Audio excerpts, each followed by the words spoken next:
پھر آپ یہ دیکھیے کہ اسلام آباد میں پچھلے سال جنوری میں پشتون تحفظ موومنٹ جو دھرنا تھا اس کی خبر کتنی دیکھی آپ نے؟ Black out. پشاور اور دیگر علاقوں میں ان کے جلسے ہوئے، آپ نے خبر کہاں دیکھی؟ Black out. آپ خبر کب دیکھ رہے ہیں؟ اگلا سوال یہ ہے. آپ یہ دیکھیے بڑا کمال کا معاملہ ہے. آج آپ یہ دیکھیے کہ پاکستان میں پیٹرول کی قیمت بڑھی ہے، آپ نے خبر دیکھی ہے. پاکستان میں ماڈل ٹاؤن کا واقعہ ہوا، اس کی خبر آپ ٹی وی پر آپ نے دیکھی، اس کے بارے میں انکوائری ہوئی، انکوائری کی رپورٹ نواز شریف اور شہباز شریف اس وقت حکومت میں تھے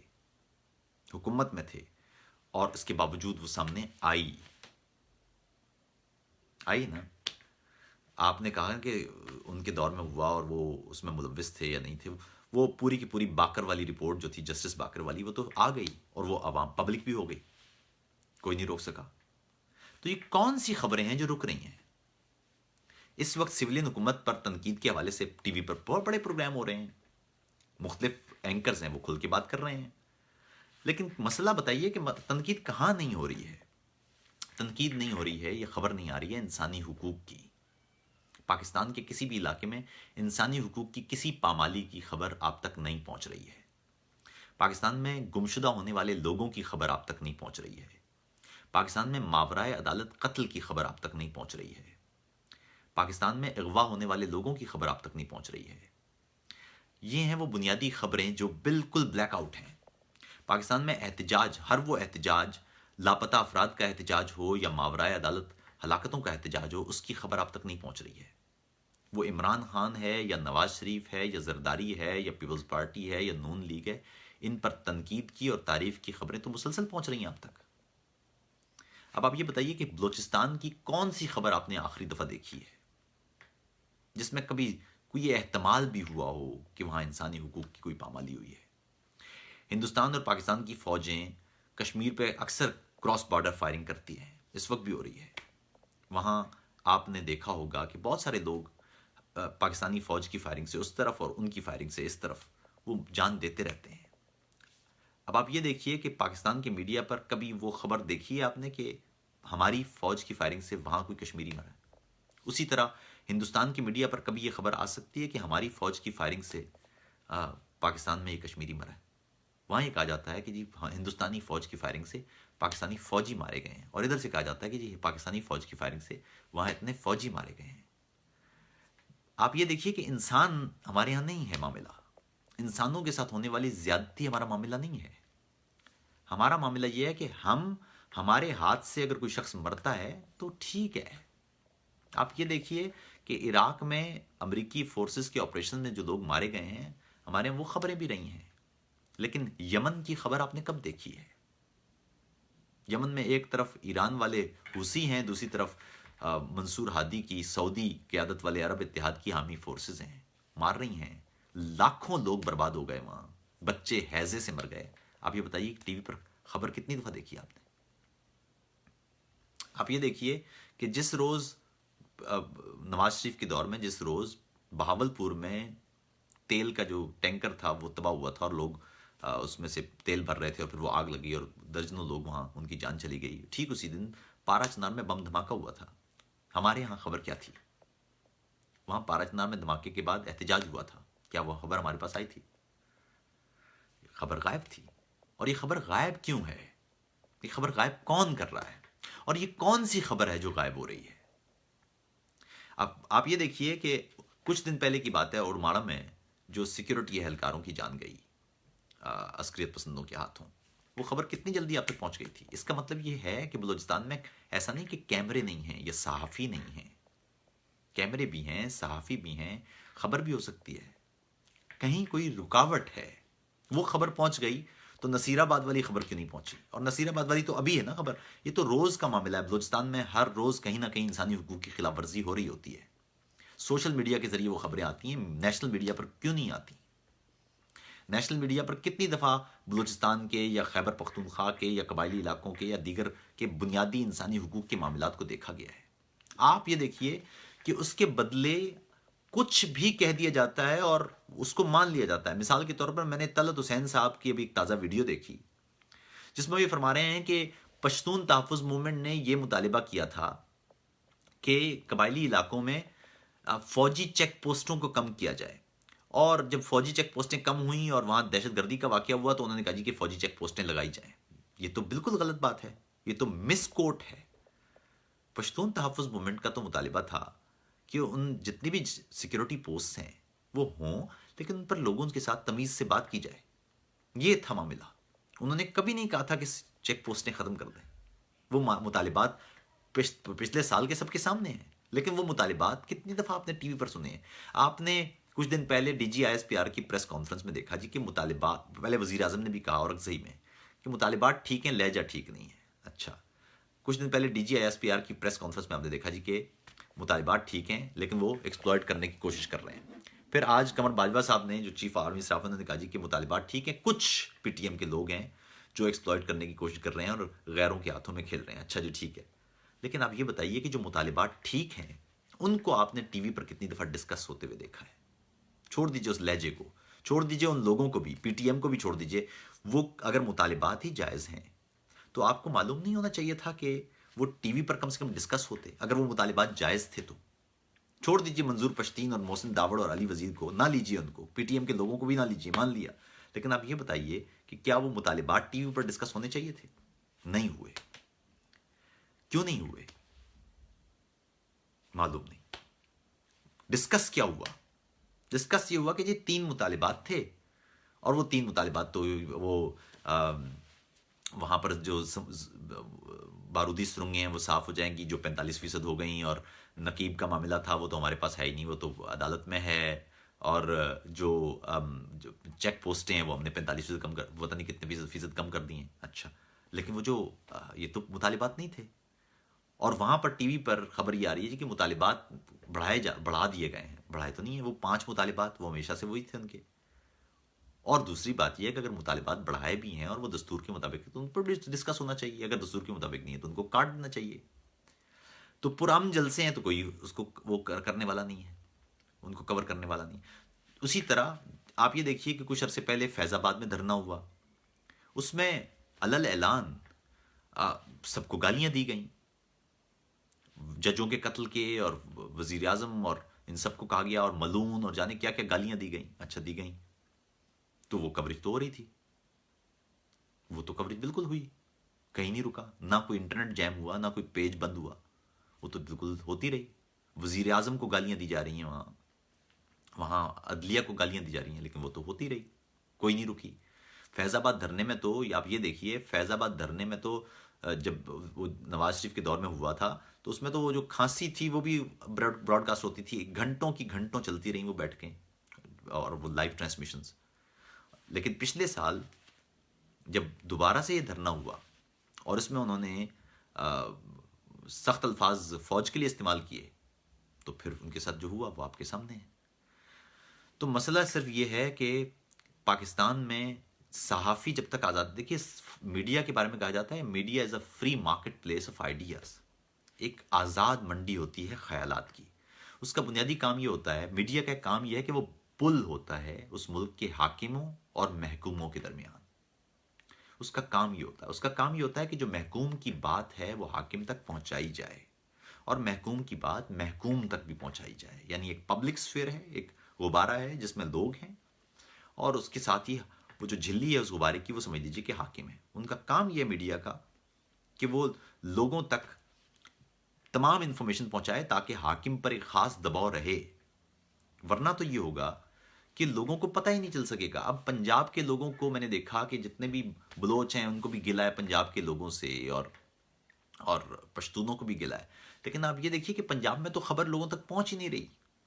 پنجاب میں تو اسکول سے لے کے آگے تک بچوں کو جو پروپیگنڈا پڑھایا جاتا ہے ان کو تو پتہ ہی نہیں چلا، ان کو تو پتہ چلتا ہے کہ جی تمام پشتون بغیر دماغ کے ہوتے ہیں، اور تمام جو بلوچ ہیں وہ غدار ہوتے ہیں، اور تمام سندھی ڈاکو ہوتے ہیں، اور تمام مہاجر ایجنٹ ہوتے ہیں۔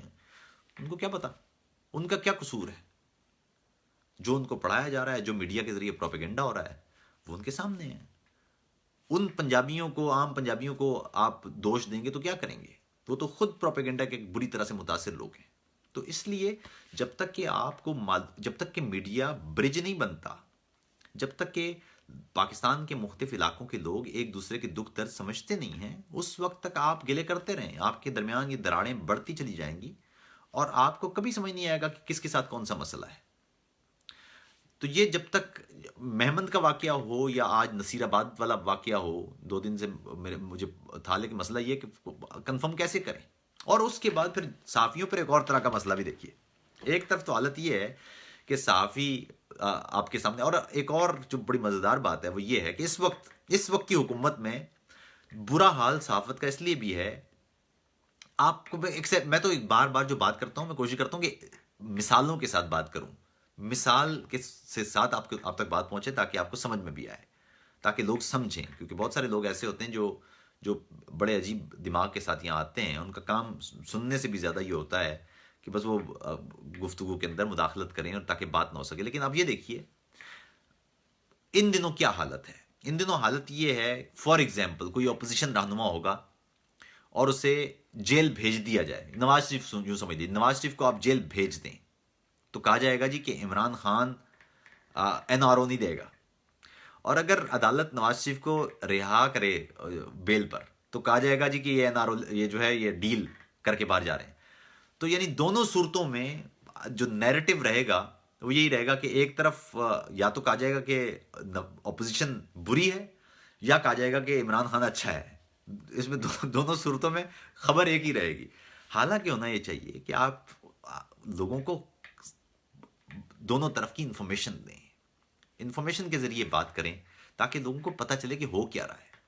پچھلے سال کے جو انتخابات ہیں یہ پاکستان کی تاریخ کے انتہائی بھیانک انتخابات اس لیے تھے کہ انتخابات سے پہلے ہی، کئی ماہ پہلے ہی انتخاب کا ایک ماحول بنا کے عوامی رائے عامہ میں ایک چیز ڈال دی گئی تھی، وہ ڈال کے اور پھر انتخابات کرا کے، اور پھر اس میں بھی آپ نے جو فارم 45 اور جانے کیا کیا دیکھا، اس کا نتیجہ آپ کے سامنے ہے۔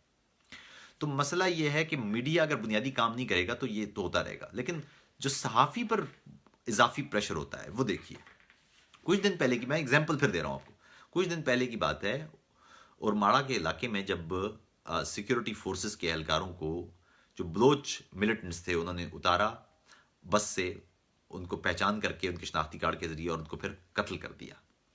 پاکستانی میڈیا پر خبر یہ تھی کہ وہ مزدور ہیں، اور اس کے تناظر میں، کیونکہ میں کسی بھی طرح کے جو تشدد کا واقعہ ہوتا ہے میں اسے پسند نہیں کرتا، اور اس کو میں ہر صورت میں مذمت کرتا ہوں، وہ کسی کے ہاتھ سے کوئی بھی مرے، وہ فوجی کے ہاتھ سے کوئی عام آدمی مرے یا عام آدمی کے ہاتھ سے فوجی مرے، دونوں ہی صورتوں میں وہ ظلم ہے، وہ نہیں ہونا چاہیے۔ تشدد کا راستہ میری نگاہ میں کوئی اچھا راستہ نہیں۔ لیکن ہوا کیا؟ ہوا یہ کہ وہ میں نے ایک ٹویٹ کیا، اور حالت یہ ہے کہ وہ بلوچ دوستوں نے اس کو پتہ نہیں جانے، یعنی وہ ٹویٹ تو اس وقت کیا تھا جب وہ معلوم تھا کہ وہ بلوچ ہیں، وہ مزدور ہیں، اور اس کے بعد ظاہر ہے وہ پتہ چلا کہ وہ سیکیورٹی اہلکار ہیں، اور وہ خبر، اور لیکن انہوں نے ایک پوری مہم بنائی کہ عاطف توقیر شاید کوئی فوج کا آدمی ہے یا ایجنسیوں کے لیے کام کرتا ہے، یا یہ ان کو مزدور کر رہا کہہ کے وہ بلوچوں کی جو تحریک ہے اس کو نقصان۔ نہیں صاحب، ایک طرف یہ ہے، ایک طرف وہ ہے، ہم یعنی ایک صحافی جائے کہاں؟ آپ کو سیدھی سچی بات بتانا بڑا مشکل کام ہے، بڑا مشکل کام ہے۔ یعنی بات یہ کہ اس وقت ہم ایک ایسے ماحول میں ہیں کہ آپ میں سے ہر آدمی کو یہ شکایت ہے کہ جی لوگ سچ نہیں بولتے، اور ہر آدمی کو یہ بھی شکایت ہے کہ میری مرضی کا سچ نہیں بولتے۔ آپ سچ سننا چاہتے ہیں کہ اپنی مرضی کی بات سننا چاہتے ہیں؟ اگر آپ اپنی مرضی کی بات سننا چاہتے ہیں تو آپ کی اپنی مرضی کے لوگوں سے مل لیجئے۔ آپ کو اگر عمران خان کی تعریفیں سننی ہیں تو ARY لگا لیجئے، اگر آپ کو عمران خان کی تعریفیں نہیں سننی ہیں تو سوشل میڈیا پہ چلے جائیے، کسی نون لیگ یا پیپلز پارٹی کے پیج پر، وہاں سن لیجئے۔ اگر آپ نے فوج کی تعریفیں سننی ہیں تو یوٹیوب پہ جائیے، ISPR کی جتنی ویڈیوز لگا لیجئے، یا وہ ملی نغمے لگا لیجئے جس میں وہ جو ISPR نے اسپانسر کیے ہیں۔ اگر آپ فوج سے نفرت کرتے ہیں تو جائیے یوٹیوب پہ، وہاں پر آپ کو بھی اپنی مرضی۔ مسئلہ یہ ہے کہ اگر آپ مجھ سے سچائی سننا چاہتے ہیں اور آپ مجھے اس لیے پسند کرتے ہیں کہ میں سیدھی سیدھی بات کرتا ہوں، تو صاحب یہ بھول جائیے کہ کسی فوجی کے ہاتھ سے کوئی پاکستانی شہری، یا کسی پاکستانی شہری کے ہاتھ سے کسی بھی قومیت سے اس کا تعلق ہو، اگر وہ کوئی فوجی زخمی یا اس کی جان جاتی ہے تو دونوں ہی صورتوں میں میں تشدد کے واقعے کی حمایت نہیں کرتا ملوں گا آپ کو۔ تو معاملہ یہ ہے کہ اگر آپ سچ بولتے ہیں اور اس میں کسی فوجی کا نام آتا ہے تو جی فوجی کھڑے ہو جاتے ہیں، کہتے ہیں جی یہ تو غیر ملکی ایجنٹ ہے۔ دوسری طرف اگر آپ اگر آپ کسی دوسرے کے ہاتھ میں کوئی فوجی مارا جاتا ہے اور آپ اس کو مذمت کرتے ہیں تو یہ کھڑے ہو جاتے ہیں، کہتے ہیں جی آپ تو فوج کے ایجنٹ ہیں. تو ہمارے یہ بڑا مشکل کام ہے یہاں بولنا سچ.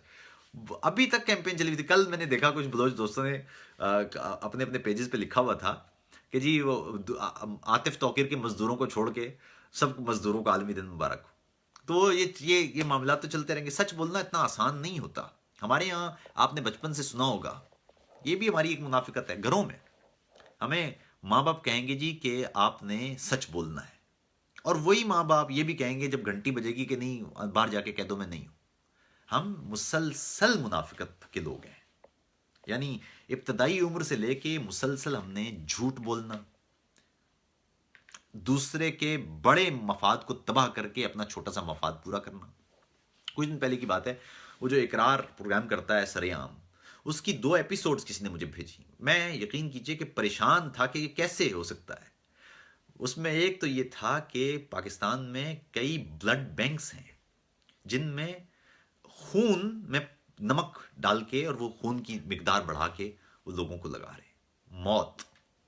اسی طرح اس میں ایک اور پروگرام تھا، اس میں وہ لاہور میں جناح ہسپتال کے بالکل سامنے، جناح ہسپتال کے بالکل سامنے، یعنی کچھ شرم بندہ اتنا بڑا بار محمد علی جناح کی تصویر بھی لگی ہوئی ہے، اس کے بالکل سامنے 4 لیبارٹریز میں لوگ ڈاکٹر کی طرف سے وہ پرچی لے کے جا رہے ہیں کہ وہاں لہو یا یورین ٹیسٹ کروانا ہے، اور وہ ٹیسٹ کیے بغیر لوگوں کو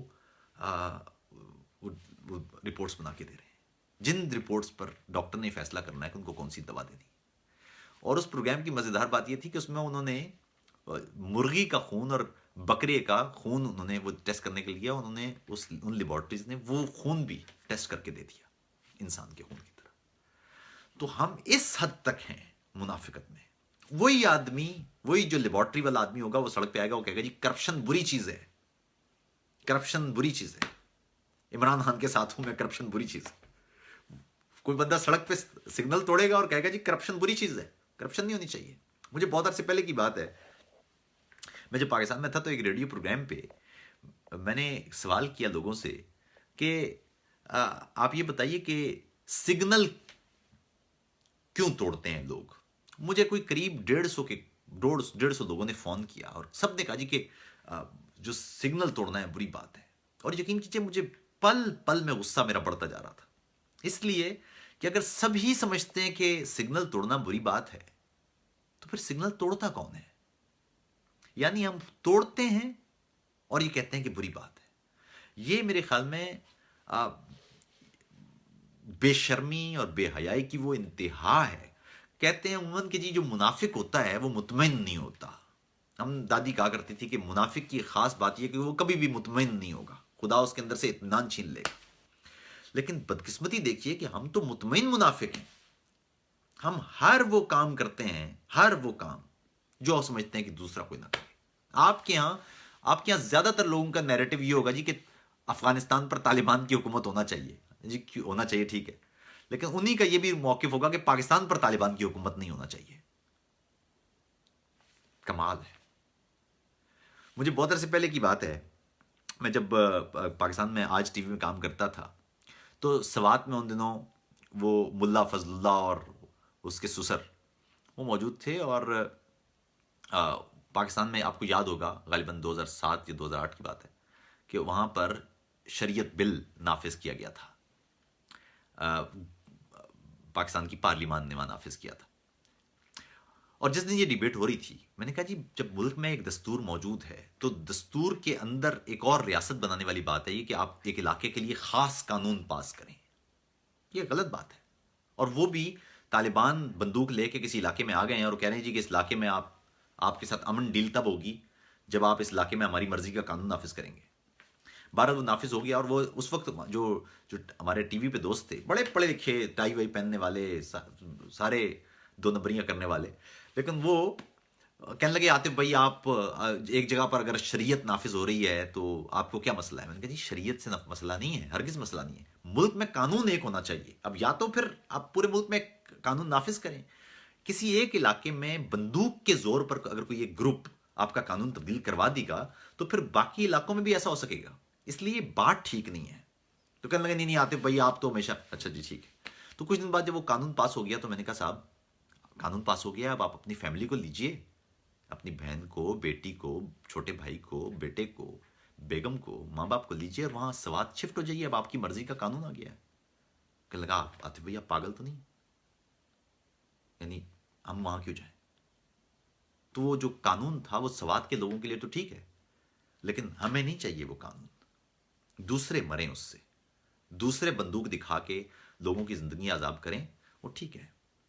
داعش آئے اور البغدادی کے لوگ عراق اور شام کو برباد کر دیں، وہاں پر انسانوں کی تجارت ہو، یزدیوں کی نسلوں تباہ ہو جائیں، بچیاں وہاں پکڑ کے وہاں بازاروں میں بیچی جائیں، لوگوں کو غلام بنایا جائے، وہ ٹھیک ہے، اس پہ ہم مذمت نہیں کریں گے۔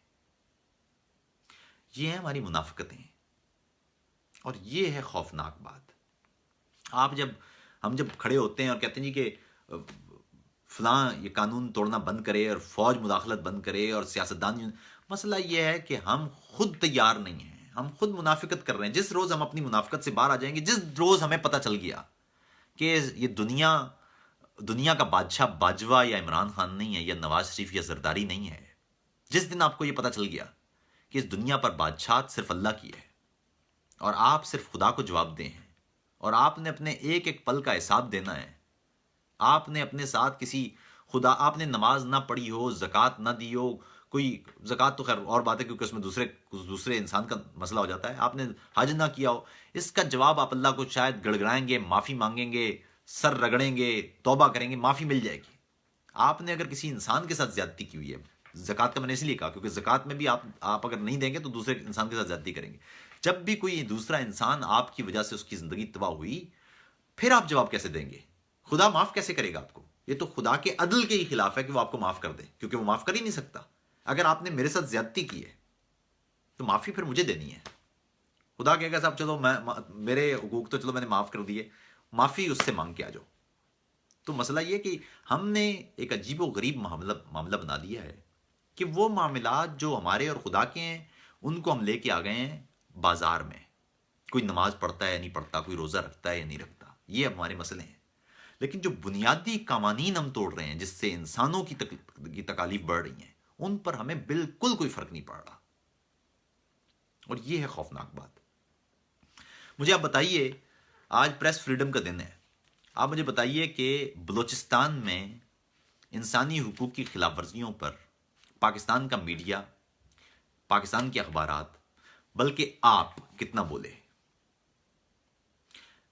قبائلی علاقوں میں جو تباہیاں ہوئی ہیں یا جو بربادیاں ہوئی ہیں یا جو انسانی حقوق کی پامالیاں ہوئی ہیں اور ہو رہی ہیں، ان پر پاکستان کا میڈیا، پاکستان کے اخبارات یا آپ کتنا بولے؟ کشمیر میں ہونے والے مظالم پر آپ کتنا بولے؟ اور یہاں پر میں بات کر رہا ہوں پاکستان کے لوگوں سے بھی اور ہندوستان کے لوگوں سے بھی بات کر رہا ہوں۔ آپ بتائیے کہ آپ کے علاقوں میں، ہندوستان بھر میں جو مسلمانوں کے ساتھ زیادتی ہوئی تو ہمارے ہندو بھائی وہاں کے کتنے بولے، اور ادھر پاکستان میں ہندوؤں پر جو زیادتی ہوئی یہاں پاکستان کے مسلمان بھائی کتنا بولے؟ یہاں ہے مسئلہ۔ صحافیوں سے شکایت تو ہونی چاہیے، میڈیا سے بھی ہونی چاہیے۔ سب سے پہلے تو خود سے سوال کرنے کی ضرورت ہے۔ خود سے تو پوچھئے کہ جتنی ذمہ داری یا جتنی طاقت آپ کے پاس تھی، کیا آپ نے مظلوم کے لیے وہ استعمال کی ہے؟ مجھے یاد ہے ایک دفعہ والدہ کہنے لگی کہ تم خواہ مخواہ یہ نہیں بولا کرو، تم کیوں اپنی زندگی خراب کر رہے ہو، آرام سے جیو، اپنی زندگی کے مزے لو، کیا ضرورت پڑی ہے تمہیں لوگوں کے لیے بولنے کی؟ اور تو میں نے کہا اماں آپ مجھ سے ایک وعدہ کریں کہ ٹھیک یہی بات آپ حسین کے کان میں بھی ٹھیک اس وقت بول سکتی ہیں جب وہ مدینے سے نکل رہا ہے۔ ہم نے آپ سے پوری زندگی یہ سبق سیکھا ہے کہ فلسفہ حسین ہی اصل فلسفہ ہے، فلسفہ خانوادہ رسول ہی اصل فلسفہ ہے زندگی کا۔ اور ابھی یہاں شاید کوئی لکھ دے کہ میں شیعہ ہوں، میں شیعہ نہیں ہوں، لیکن اگر آپ جہاں معاملہ ہوگا خاندان رسول کا تو مجھ سے بڑا پھر شیعہ کوئی نہیں ہوگا۔ پھر بات یہ ہے کہ اوصاف تو یہی ہیں، راستہ تو حسینیت ہی ہے، اور کون سا راستہ ہے؟ وہ ایک بڑا اچھا شعر ہے کہ ایک ظلم کرتا ہے، ایک ظلم سہتا ہے، آپ کا تعلق ہے کون سے گھرانے سے؟ تو اپنا گھرانہ آپ کو طے کرنا ہوتا ہے۔ آپ کس گھرانے سے ہیں؟ ظلم کرنے والے سے یا ظلم جس کے ساتھ ہو رہا ہے اس کے ساتھ ہے؟ تو بنیادی طور پر بلوچوں کو بھی، پشتونوں کو بھی، سندھیوں اور مہاجروں کو بھی، گلگت بلتستان کے لوگوں اور کشمیریوں کو بھی، اور پنجابیوں کو بھی، اور سرائکیوں کو بھی، سبھی کو مشورہ ایک ہی ہے، اور وہ یہ ہے کہ آپس میں جڑیں، ایک دوسرے کو انسان سمجھیں۔ ثقافتوں کے فرق بہت خوبصورت چیز ہیں، زبانوں کی آمیزشیں اور زبانوں کے فرق بہت خوبصورت چیز ہیں، لیکن آپ کا بنیادی معاملہ ایک ہی ہے، اور وہ یہ کہ آپ اگر اس ملک کے رہنے والے ہیں، اگر آپ اس ملک کے لوگ ہیں، اگر آپ اس ملک کے ایک دستور کے نیچے ہیں، تو آپ بھائی بھائی ہیں۔ آپ کو مسئلہ کسی رنگ سے، کسی نسل سے اصل میں نہیں ہے، آپ کو مسئلہ اس اشرافیہ سے ہے، وہ 1-2% لوگ جو آپ کے سروں پر بیٹھے ہوئے ہیں، جو آپ کے ملک کے وسائل چوس رہے ہیں، اور آپ غریب ہیں۔ میں اس سے پہلے بھی کہہ چکا ہوں، آج میں نے لکھا بھی کہ آپ باورچی خانے میں ہیں، وہاں آگ بھی ہے، وہاں گیس بھی ہے، وہاں ماچس بھی ہے، وہاں پتیلی بھی ہے، وہاں پتی بھی ہے، پانی بھی ہے، آپ بھی ہیں، دودھ بھی ہے، اور چائے نہیں بن رہی۔ اگر یہ ایسا ہے تو مسئلہ کہاں ہے؟ 2 صورتیں ہو سکتی ہیں، ایک تو یہ کہ جو آپ ہیں، آپ کی نیت ٹھیک نہیں ہے، چونکہ نیت دیکھنے کا کام اللہ کا ہے، اس کو میں رد کرتا ہوں۔ دوسرا مسئلہ یہ کہ آپ کو چائے بنانا آتی نہیں ہے، یا کچن میں وہ شخص کھڑا ہے جو چائے بنانا جانتا نہیں ہے۔ اگر ایسا ہے تو یہ آپ کی ذمہ داری ہے، یہ آپ کا گھر ہے، یہ ملک آپ کا ہے، یہ 6 لاکھ فوج کا یا 1200 بیوروکریٹس کا ملک نہیں ہے، یہ 22 کروڑ عوام کا ملک ہے، اور آپ نے طے کرنا ہے کہ یہ ملک آپ اپنے ہاتھ میں لیں گے یا نہیں لیں گے۔ جب آپ لیں گے تو یہ فوج بھی آپ کی ہے، یہ بیوروکریٹ بھی آپ کے ہیں، یہ ادارے بھی آپ کے ہیں۔ آپ نے کسی فوجی کے ہاتھوں، کسی جرنیل کے ہاتھوں، کسی بیوروکریٹ کے ہاتھوں، کسی سیاستدان کے ہاتھوں، کسی جاگیردار یا وڈیرے کے ہاتھوں کسی دوسرے انسان کا نقصان نہیں ہونے دینا۔ جہاں جو بنیادی کام ہے، فوجی بیچارے اگر سرحد پہ کھڑے ہیں، آپ کی حفاظت کر رہے ہیں، انہیں سلام کرنے کی ضرورت ہے، ان کے ماتھے چومنے کی ضرورت ہے۔ ہمیں تو سکھایا گیا کہ جو فوجی آپ کی قوم کی حفاظت کے لیے اس حلف کے تحت جو اس نے لیا ہے اس پر چل رہا ہے، دستور کی پابندی کر رہا ہے، سڑک پہ کھڑا ہے، یا سرحد پہ کھڑا ہے، یا کسی مورچے پہ کھڑا ہے، اس کے تو لباس کی گرد وہ آنکھوں سے لگانے کی ضرورت ہے۔ لیکن اس کا مطلب یہ نہیں ہے کہ اس کو آئین توڑنے کی بھی اجازت ملے گی، نہیں ملے گی۔ وہی اگر آئین توڑے گا اس ملک کا، وہ بندوق جو دشمن کے لیے دی گئی ہے وہ اس ملک یا اس قوم کے لیے استعمال کرے گا، تو اسے اجازت نہیں ہوگی، اس پر پوری تنقید ہوگی، ہر اس پالیسی پر تنقید ہوگی جس سے میری قوم کے لوگ، ان کا رنگ اور نسل کوئی بھی ہو، اگر وہ مریں گے تو ان پر ضرور تنقید ہوگی۔ یہ ہے بنیادی معاملہ، اور یہ تنقید اس لیے ہے کہ اس تنقید نہ ہونے کی وجہ سے 80 کی دہائی میں جب فوجی جرنیل ضیاء الحق نے فیصلے کیے، وہ آج ہم بھگت رہے ہیں۔ اس دور میں جو بچے پیدا کیے گئے، وہ بچے آگے چل کے ہمارے بازاروں اور چوکوں میں وہ پھٹے۔ اس لیے ہمیں سوچنا یہ چاہیے کہ پروپیگنڈا سے باہر نکل کے سچی نیت کے ساتھ جہاں جہاں تک ہماری آواز جا سکتی ہے، جہاں جہاں ہمیں مظلوم نظر آتے ہیں، وہاں ہمیں کھڑے ہونا ہے، اور جہاں پر ہم اپنے ملک کا دستور ٹوٹتا ہوا دیکھیں، وہ کوئی بھی توڑے، وہ نواز شریف توڑے، یا وہ عمران خان توڑے، یا وہ زرداری توڑے، یا وہ جنرل باجوہ توڑے، یا وہ کوئی بیوروکریٹ توڑے، اپنے ملک کا قانون ہم نہیں ٹوٹنے دیں گے۔ یہ ہے بنیادی معاملہ۔ یہ جتنا جلدی آپ کو سمجھ میں آ جائے، آپ کے پشتون بھی خوش ہو جائیں گے، آپ کے سندھی بھی خوش ہو جائیں گے، مہاجر بھی خوش ہو جائیں گے، بلوچ اور کشمیری اور جو بھی اس دستور کے نیچے آتے ہیں وہ خوش ہو جائیں گے، اور اگر خوش ہو جائیں گے، ان کے مفادات ریاست کے ساتھ مل جائیں گے، دراڑیں ختم ہو جائیں گی۔ یقین کر لیجئے کہ دنیا کی کوئی طاقت اس ملک کو نہیں توڑ سکتی، اور اگر ایسا نہیں ہوتا، پنجابیوں، سندھیوں، مہاجروں، بلوچوں، پشتونوں، گلگت بلتستان کے لوگوں، کشمیریوں، سرائکیوں، سب میں ایک دوسرے کے خلاف نفرت بنتی ہے، تو آپ کچھ کر لیں، یہ ملک اکٹھا نہیں رہ سکتا۔ یہ بڑی شفاف حقیقت ہے، آپ چاہیں یا نہ چاہیں۔ اگر یہ قومیں ایک دوسرے کے خلاف ہو گئیں اور نفرتیں وہاں تک پہنچ گئیں کہ ایک دوسرے کی شکلیں دیکھنے سے ان کو نفرت ہو گئی، پھر آپ کچھ کر لیں، دنیا بھر کی فوجیں بھی اکٹھی نہیں کر لیں، تو آپ خانہ جنگی سے نہیں بچ سکتے، پھر یہاں صرف گردی اڑے گی۔ اس لیے اس سے پہلے آپس میں مکالمت کے راستے کھولیے، بیٹھیے، گفتگو کیجیے، ایک دوسرے کے ظلم کو سنیے، جو ظلم ہو رہے ہیں ان کو سمجھیے، کسی سائڈ لینے کی ضرورت نہیں ہے، آپ بالکل آزاد رہیے۔ آپ کو معلوم ہونا چاہیے کہ اگر کسی فوجی کے ہاتھوں میمن میں کسی خاتون کے گھر میں داخل ہونے کی کوشش ہوتی ہے، آپ کو اس وقت اس خاتون کے ساتھ ہونا ہے۔ اگر نصیر آباد بلوچستان سے ایک گھر میں سے 9 خواتین اور بچے اٹھائے جاتے ہیں، آپ کو کہاں کھڑے ہونا چاہیے؟ اور یہ جو نوشنز ہیں پروپیگنڈا کی کہ جی 5th جنریشن وار ہو رہی ہے اور ملک حالت جنگ میں ہے، اور یہ سب اس وقت تک آپ کو سمجھ میں نہیں آئیں گی باتیں۔ حالت جنگ میں ہے تو صاحب کس کی وجہ سے حالت جنگ میں ہے؟ کون سی پالیسیاں ہیں جن کی وجہ سے ہم حالت جنگ میں ہیں؟ یہ حالت جنگ کب تک رہے گی؟ آپ جب پیدا ہوئے تھے تو پہلی دفعہ آپ نے حالت جنگ میں ہے یہ کب سنا تھا؟ پہلے دن سے سنا تھا، آج تک سن رہے ہیں، کب تک سنیں گے؟ سنتے رہیں گے۔ کیوں؟ کیونکہ پالیسیاں تبدیل نہیں ہو رہی ہیں، اور پالیسیاں تبدیل کیسے ہوں گی؟ جب آپ تبدیل ہوں گے، اور آپ ہی کو تبدیل ہونا ہے سب سے پہلے۔ جس روز یہ قوم تبدیل ہو جائے گی، جس روز یہ قوم طے کر لے گی کہ اب ہم اس ملک کے قانون کے علاوہ کوئی کام نہیں ہونے دیں گے، اپنے کسی بھائی کے ساتھ اس کا رنگ، نسل، قوم، زبان، مذہب کوئی بھی ہو، اس کے ساتھ ہم زیادتی نہیں ہونے دیں گے، کسی فوجی کے ہاتھوں، کسی بیوروکریٹ کے ہاتھوں، کسی افسر کے ہاتھوں، کسی سیاستدان کے ہاتھوں، تو اس کے بعد یہ دیکھیے گا یہ ملک آپس میں ایلفی کی طرح چپک جائیں گے، سارے صوبے ووبے سارے۔ آپ کو لگے گا کہ واقعی پھر آپ کو مزہ آ رہا ہے۔ اس وقت حالت یہ ہے کہ پاکستان کا پاسپورٹ نیچے سے دوسرے نمبر پر ہے، انٹرنل سیکیورٹی میں ہم نیچے سے تیسرے نمبر پر ہیں، کرپشن میں ہم 116ویں 17ویں نمبر پہ ہیں دنیا میں 172-73 ملکوں میں۔ تو کرپشن میں تو ہماری سچویشن پھر بھی بہتر ہے، جس کا آپ نے سب سے زیادہ ڈنڈورا پیٹا ہوا ہے۔ بچوں کے مرنے کے اعتبار سے ہم دنیا میں پہلے اور دوسرے نمبر پر ہیں، بچوں کے اسکول نہ جانے کے اعتبار سے ہم دنیا میں پہلے یا دوسرے نمبر پر ہیں، مہنگائی کے اعتبار سے آپ دیکھیں دنیا کے ٹاپ ملکوں میں ہم آہستہ آہستہ آتے جا رہے ہیں۔ ایک آدمی کی سیلری کیا ہے آپ خود بتائیے، اور اس وقت آپ کے یہاں انفلیشن کا ریٹ کیا ہے؟ 10% کے قریب ہم انفلیشن ہے اس وقت۔ آپ یہ بتائیے کہ پیسے لے کے آپ وینیزویلا کی طرح نکلیں گے، اور آپ کو اس وقت ٹماٹر کی قیمت کہاں پہنچ گئی ہے؟ پیٹرول کی قیمتیں کیوں بڑھ رہی ہیں؟ ہو کیا رہا ہے؟ یہ آپ کے ساتھ ہو کیا رہا ہے؟ کل میں نے وہ فیصل واڈا کی ایک تقریر سنی، اس میں وہ کہہ رہے کہ ہم 200 روپے کا بھی کر لیں گے تو قوم برداشت کر لے۔ کیوں کر لے گی برداشت؟ کیوں کر لے گی برداشت؟ ٹرمپ اٹھتا ہے، وہ آ کے پاکستانی قوم کو کہتا ہے جی کہ آپ پوری قوم فراڈ ہے، پاکستان فراڈ ہے۔ ہم نے کیا کیا؟ پاکستانی قوم نے کون سے پیسے لیے ہیں آپ سے؟ وہ 33 ارب ڈالر جن کو آپ نے دیا ان سے لے لیجئے۔ پاکستانی قوم نے تو 1 روپیہ نہیں لیا، پاکستانی قوم نے تو مروا دیا اپنے آپ کو آپ کے چکر میں۔ یہ فیصلے بھی ہم نے نہیں کیے، یہ فیصلے بھی جرنیلوں نے کیے ہیں، ان سے آپ نے کروائے ہیں۔ ہمارا ایک عام پاکستانی کا اس سے کیا تعلق ہے؟ ایک عام پاکستانی کا اسکول بہتر ہوا اس سے؟ نہیں ہوا۔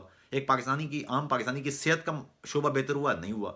ایک عام پاکستانی کو اس 33 ارب ڈالر میں ملا کیا ہے سوائے ذلت کے دنیا بھر میں؟ 80 کی دہائی میں آپ کا پاسپورٹ کی ویلیو کیا تھی؟ اب پاسپورٹ کی ویلیو کیا ہو گئی ہے؟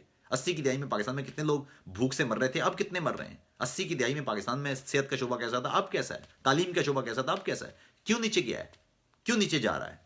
70-80 ہزار لوگ اس ملک کے کیوں مر؟ اور ہمیں کہا جاتا ہے صاحب، یہ ایک اور دیکھیے معاملہ، ہم تنقید کرتے ہیں تو کہا جاتا ہے جی دیکھیے فوج تو نوجوانوں کی قربانیاں دے رہی ہے۔ صاحب تو سوال یہی ہے نا کہ کیوں دے رہی ہے فوج نوجوانوں کی قربانیاں؟ نیپال کی فوج کیوں نہیں دے رہی؟ بھوٹان کی فوج کیوں نہیں دے رہی؟ یہ ہماری فوج کیوں دے رہی ہے قربانیاں؟ یہ لڑکے فوجی بعد میں پہلے پاکستانی ہیں، یہ ہمارے ہی لڑکے ہیں، یہ کیوں مر رہے ہیں؟ اور ماڑا میں وہ جو سیکورٹی اہلکار مرے ہیں وہ کیوں مرے ہیں؟ کن پالیسیوں کی وجہ سے مرے ہیں؟ کیوں نفرت ہے بلوچستان میں پاکستانی فوجیوں کے خلاف؟ یہ سوچنے کی بات ہے۔ تشدد کا راستہ کس طرح ترک ہو سکتا ہے؟ اپنے لوگ اپنی فوج کے خلاف کیوں کھڑے ہوتے جا رہے ہیں آہستہ آہستہ؟ یہ سوال سنجیدہ سوالات ہیں، ان سوالات کو پوچھنا چاہیے خود سے، اس لیے کہ اگر نہیں پوچھیں گے تو کل یہ علاقہ میدان جنگ بن جائے گا، اور اس سے بچنا بے حد ضروری ہے۔ اپنا خیال رکھیے گا، کوئی سوال ہو تو ضرور پوچھیے گا، اور یہ بیٹھک زیادہ سے زیادہ لوگوں تک پہنچا دیں۔ السلام علیکم، اور امید ہے کہ پاکستان آزادی صحافت کے اعتبار سے بہتر صورتحال کی طرف جائے گا۔ اپنا خیال رکھیے، اپنا کردار ادا کرتے رہیے۔ السلام علیکم۔